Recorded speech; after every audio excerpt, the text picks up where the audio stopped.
For me, silence makes me uncomfortable. So if someone interrogated me and was like, I can deal with aggression all day, I'll be like, you ain't gonna do harder than I grew up. If someone just came in and asked me a question and then just stared at me, I would feel the need to fill that space. Gotcha. That would be the way to break me.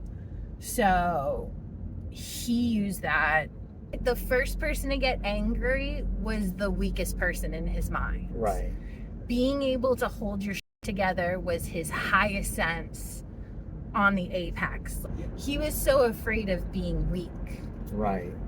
That was his weakness. The Green Beret really helped me to learn how to size people up and then play to their strengths and weaknesses, because aggression doesn't intimidate everyone. Right.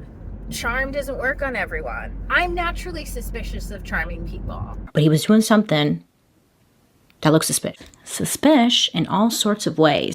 Suspicious. He was great training for assessing people, because I would have thought, oh, this technique works on everyone. He's like, no.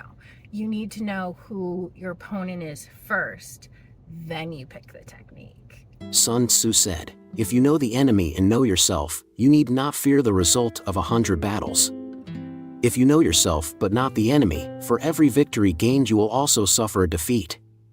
If you know neither the enemy nor yourself, you will succumb in every battle." And most people just have the technique and use it on everyone. Like, oh, are you gonna come and start screaming at me and out of control? It's not gonna work. That's why I was a good EMT. It was the best training for working in an emergency room. This is survival. The most calm, controlled is the best resource. That's always the case. Yeah.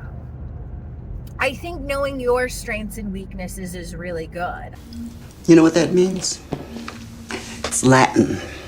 Means know thyself. Through and through. Balls to bones.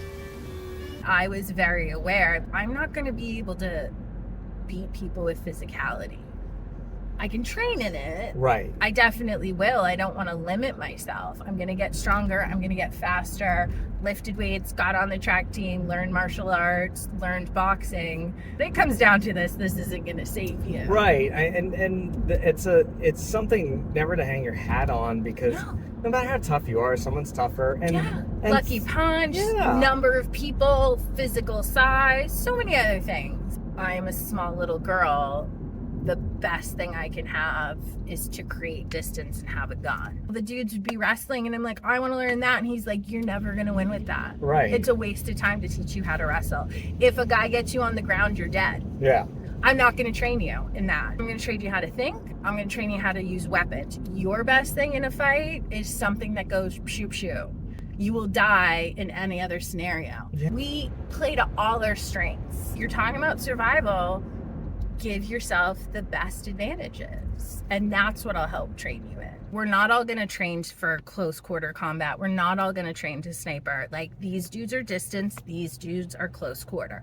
I'm going to put these dudes in a hallway, in a bathtub, and have them fight and train in the back of my truck, in a trunk, in a hallway. He would take them in the most closed off areas. Like, it's night, it's excessive heat, it's excessive cold. You need to learn how to shoot in the wind. You need to be able to fight on cement. You need to be able to fight in a car, in a hallway without a baton. If you're in open air, use the baton. If you're in close quarters, you grip the baton and punch someone. I'm breaking knuckles, but I'm walking away alive. I said the best thing you can do with a gun when it's out of an ammo in an emergency situation is release the magazine. And I said, throw it at him. He goes, if you ever throw out your magazine, I'll never teach you how to shoot again. Anytime someone got pistol whipped in a movie, he'd be like, oh my God. He goes, it's the most ineffective thing. You don't punch people with the gun, you punch people with the clip.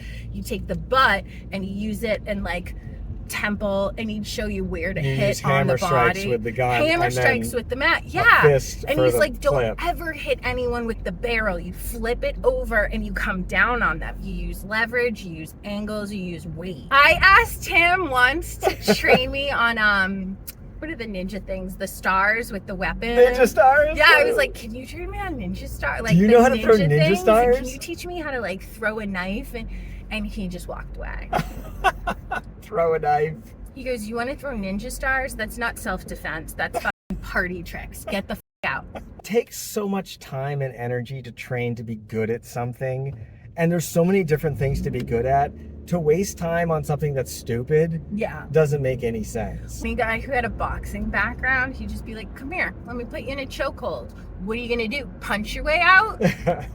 What the are you going to do when it gets on the ground? Right. What are you going to do if someone kicks you? You train with your hands and not your legs? Which one's longer? I'm really glad I had him. He taught me a lot. You can take these theories and apply them to life. Right. Or just efficiency is efficiency. Or just don't do dumb shit and don't waste your time. I mean, that's a good lesson too. Funny how much the ego gets in the way of doing smart stuff. Look at this lady. She's a rhinestone steering She has wheel. a rhinestone steering wheel. Oh, she is very angry. Is she gonna go yell at all these cops? Oh, I need to be here for this. She's gonna start with the construction dudes and the cops. Is there someone in the car with her? Because Nope. she keeps turning and talking to someone next She to her. thinks there's someone in the car. You can keep beeping, sweetie. That ain't gonna do shit. They clearly don't care. They clearly They're are gonna not- win. They are unconcerned. This guy's his whole job is to write in a notebook. He's just writing poetry. Should I compare you to a summer's day? I don't think that's what that guy is writing about. Listen, Joey might have feelings, deep feelings, okay? Don't just assume Joey doesn't have an artist's soul. I think guys have a lot of feelings. I just don't think they're going to express them. Listen. They're going to tamp it down. Tamp it down! No. Don't express yourself. Yeah. Keep your emotions in. Keep it on the in and act like a winner. Stifle your emotions inside. You don't pull a weapon on someone unless you expect to end their life. Right. We shoot to kill. We Right. don't shoot to fuck around. We don't do warning shots. We don't shoot people in the legs. If you pull a gun, you, in your mind, are saying, I'm willing to end this person's life. And my life is at risk, or other people's lives. I will live the rest of my life knowing I ended someone else's life. There's a big difference between people who are trained to actually use a firearm as a tool and people who just are like, they like it as a toy. Because I imagine it's fun to shoot guns at a target. People do that for recreation. But I think that would make you less likely to be effective in a violent situation. Yeah, I think you need to Yeah. change your perspective about it. This is an activity to learn how to end someone's life.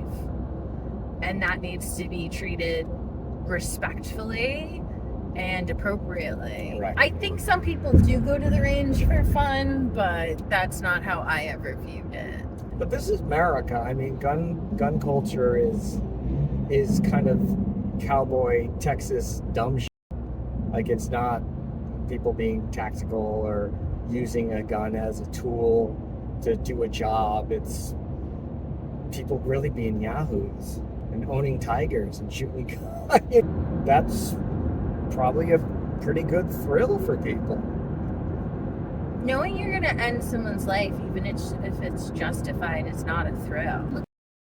Like, the most justified use of force you could probably have, textbook, Right. and what that did to him. How many soldiers have we seen? How many cops have we seen who have actually ended people's lives, and they're never like, yay, I got mine. It's a big deal. It's the hyper real. People have a concept, or they think they have a concept of what something is and what something will feel like, which is not anywhere close to the reality. But think how many times you've seen somebody shot in a television program, movie, whatever. I thought you meant in real life. Yeah. Compared to how many people you've seen or had to shoot in real life. It's a very For me, skewed. that number's skewed, You're but just right. because of life circumstance. But the typical person, I don't think that's a real experience. Every time we watch someone on an ambulance in a TV show, we're like, what the f*** are they doing? Like, no one sits on the ambulance and talks on the bumper. I love that. Right. I love in a movie when someone gets shot or something really big medical happens. They're like, it's cool, the medic cleared me. I'm like, you don't clear people. Don't clear nobody. We take you to the hospital, or you sign against medical advice. If you don't go to the hospital, you could die. Do you understand that? And you don't want to go and you're oriented? Okay, sign here or you go to the hospital. I don't put There a blanket isn't a, on. like, hang out on the bumper of my ambulance and I'll blanket. cover you with the blanket. Why have I got this blanket? They keep putting this blanket on me. Yeah. Is a person shot? Just put a blanket on now. Just put a flesh wound. Just put a blanket over it. Then you have a little conversation on the bumper. Yeah. When the person starts to get cold because of blood loss, it's too late for the blanket, boo-boo. You put liquids in them. You don't put a blanket on them. But that's the thing. Everyone has seen ambulances on TV. How many medics you know? If you walked up to any call and the medic had a blanket on the person but not an IV line in them, you'd be like, get the out. We consume images at such a high rate in our society that we can't help but develop a delusion that we understand what things feel like or how they go without realizing how completely wrong we are.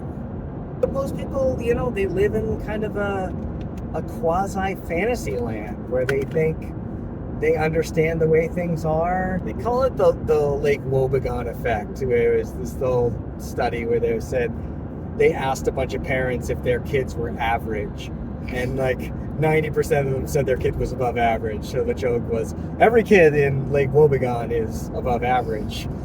I love my big, dumb, wet son. Wet? Yeah, you know how like dumb people are always sweaty, kind of wet. Does intellect have to do with I don't know. control? I don't know. Usually, Thermodynamics and intelligence are hand in hand. Imagine a dumb person. What do they look like? You think dumb people have a look? I mean, I get this all the time. I'm blonde, big breasts. Right. And then someone will talk to me 5 minutes and be like, oh my God. You're not dumb. How come you're not dumb? You're not a airhead bimbo? I'm like, no, that's just the look I'm going for. That's just what I enjoy. Look, that's my aesthetic. I want to look like an airhead bimbo. I just don't want to act like one. You don't have to look like this. You don't have to wear the blonde wigs. You don't have to wear the extreme clothes, right? No, it's certainly a choice. I don't like to be like everybody else. Once they got past the shock of the ridiculous way I looked and all that, then they would see there was a part of me to be appreciated. I'm very real where it counts, and that's inside, and as far as my outlook on life and the way I care about people and the way I care about myself. Do you ever feel that you're a joke, that people make fun of you? Oh, I know they make fun of me, but actually all these years the people, has thought the joke was on me, but it's actually been on the public. I know exactly what I'm doing. I'm sure of myself as a person. I'm sure of my talent. I'm very content. I like the kind of person that I am, so I can afford to piddle around and diddle around with makeups and clothes and stuff because I am secure with myself. Aesthetics are a heuristic. They're a way of sending a message in a quick and easily identifiable way. Pink, blonde, big titties, Elle Woods. It says something. It does. It's yeah, not I get a message out. Yeah, it doesn't have to be accurate or not, but the aesthetic transfers an image, and the image has a bias, has a weight. Mm-hmm. So every type of person could be loosely reduced into an aesthetic. Give me an aesthetic image of a smart person, even though we know there is no aesthetic that is commiserate with intelligence. My thesis is that you can't judge a book by its cover. Intellect has no look. Just like Elle Woods could be smart, but the aesthetic... She got into Harvard, bitch. That's the joke, is look at this aesthetic in Harvard. That's literally what the whole movie is about, isn't this weird to see? I don't think you watched Legally Blonde the appropriate way. Why do we think Elle Woods is a fish out of water? Why do we think she doesn't belong in Harvard and Selma Blair does? They both have an aesthetic, and we think one aesthetic belongs in one place and the other does not. I don't think that's what the movie was about. I think the message of Legally Blonde doesn't have to do with Harvard and the aesthetic and is she smart, is she not. She's been working her ass off to impress him. She looks at him and she just says, I'm never going to be good enough. You're not smart enough, sweetie. Wait, am I on glue or did we not get into the same law school, Warner? Well, yeah, but... But what? We took the same LSATs and we're taking the same classes. I know, but... Come on, Elle, be serious. You can do something more valuable with your time. I'm never gonna be good enough for you, am I?